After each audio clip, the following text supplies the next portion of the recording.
everybody. I am Jason from CIP out here in the Berkshires of Lee, Mass.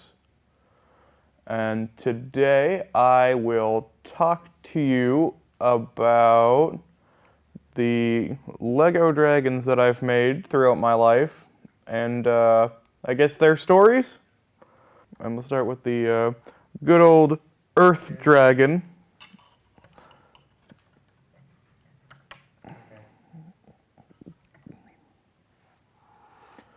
This is Crushadon the Almighty, based off a Triceratops, a Glavenus, and a T-Rex. This is the master of all things rocky and earth-related. This was not the first one that I've made. I believe Crushadon here was either the third or the fourth one that I've made. But he's a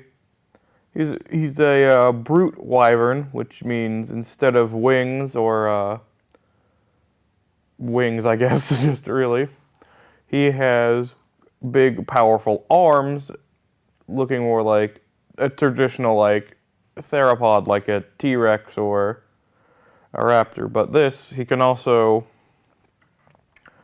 go down on all fours, and he has a very nice tail for a sword for a tail. And Crushadon is the first one that I brought out today. I have more off screen, so you can see them for your viewing pleasure. He'll just go over here. Alright, who's next?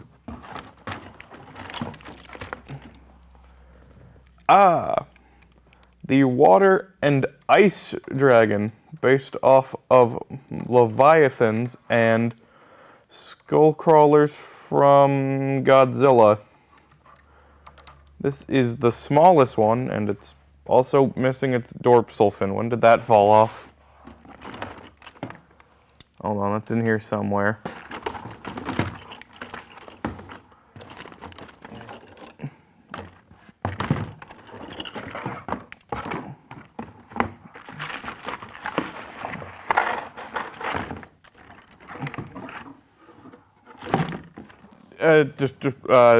I can't find it at the moment, but it exists. Yes, this is the water and ice one, and I would like to imagine it could make ice patches and slide around kind of like a penguin. This is also based off of Leviathans, saber-toothed tigers with the mouth, and skullcrawlers from Kong Skull Island. It was a good movie. Yeah, I like to think this thing would swim around, catch fish, and just enjoy living life in the ocean. This was the last of the dragons that I made. Or actually, no, this is the second to last. I'll bring up the last one last. Yeah, it's got fins on the arms to help it swim. It would have 3 things, but that fell off, and I can't see it in that box, but it does exist. And this is called Levizios, the water dragon. And its tail works kind of like a whale, where it can move these individually. I like to keep it like this when it's not in water. It makes it just look a little longer. And that is the water dragon. I'll put her over here. They can look at each other. Next up will be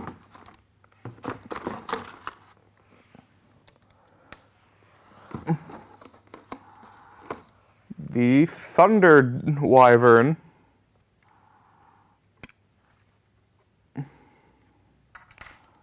Let's see if she decides to stand today, because getting her to stand is about as complicated as working a 1990s Royal Royce in this day and age.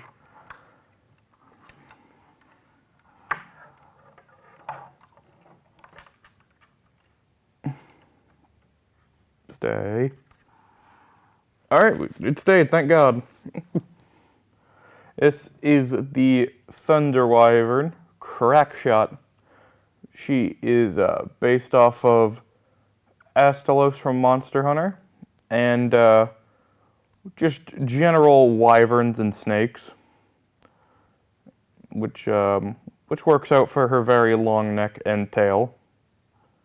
This is one of the earliest ones, not the earliest, but I think she's the second earliest in the collection that I have. I like to think she lives in thunderstorms to charge up power and chases storms to keep this magnetic, lovely green. And yeah, that's Spark Shot. I'll put her over here, and hopefully she'll decide to keep standing for you all. Also, I found the fin for Levisioth, so you don't need to imagine that third fin anymore. There you go. Next up, oh, I only have two more.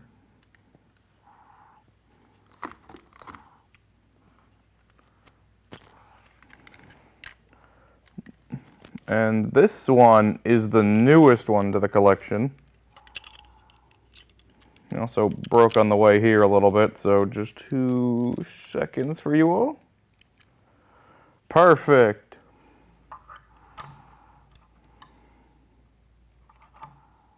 The almighty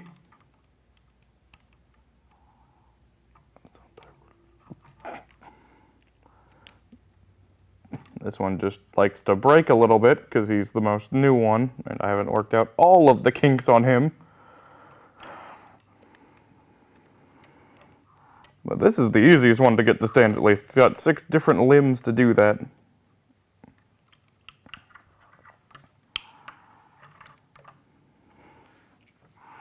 There we go. This is Sinistar, a master of evil for my guys to fight it, because I figured I needed something cool for them to fight. And what's cooler than a dragon that has 6 arms instead of 4 arms and 2 wings?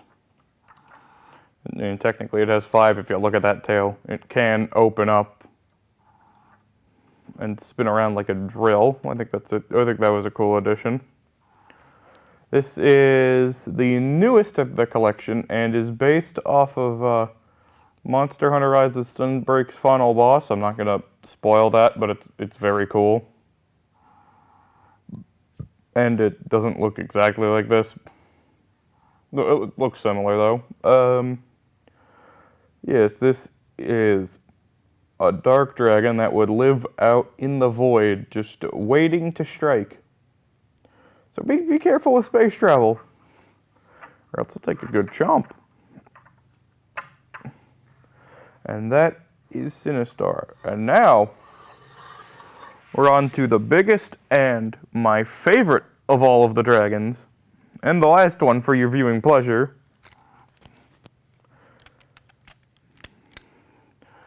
This is the Fire Dragon Valkor, the first dragon of my collection. And the reason I've decided to talk about all these guys today, this is easily the biggest and most complex out of the 5 I've shown you today, with fully functioning wings. They work just like, well, regular 4-legged winged dragons would. They're very finicky though with the plastic, and they will fall off. That's the only downside with those, instead of using stuff like the Thunder Dragon's wings, but I still like him. He is by far the oldest and by far the most worked on one out of all of the ones here. I believe he's been around at least since like, I'm gonna say 20. No, yeah, I'm gonna say 2014 at the absolute latest he's been around, or earliest he's been around. And I'm probably underballing him a little bit, but oh well, I don't think he minds too much. Yes, but this is Valkor, the master of all fire, based on, well, just general Western dragons and a bit of steampunk, because instead of a normal face, I gave him this nice looking V, which I think looks really nice for this head sculpt, which is just, I don't know how, but that worked out perfectly for him. Which makes him stand apart from regular dragons that just have, well, like a normal face for obvious reasons. And also, instead of horns, I gave him fire effects to make him look a bit more ancient and mysterious compared to just like regular Western dragon. And that is all of the Legos I brought. I'm pretty sure. Yep, there's nothing else in there. So thank you all for tuning in. I have been your host, Jason, and I hope to see you next time.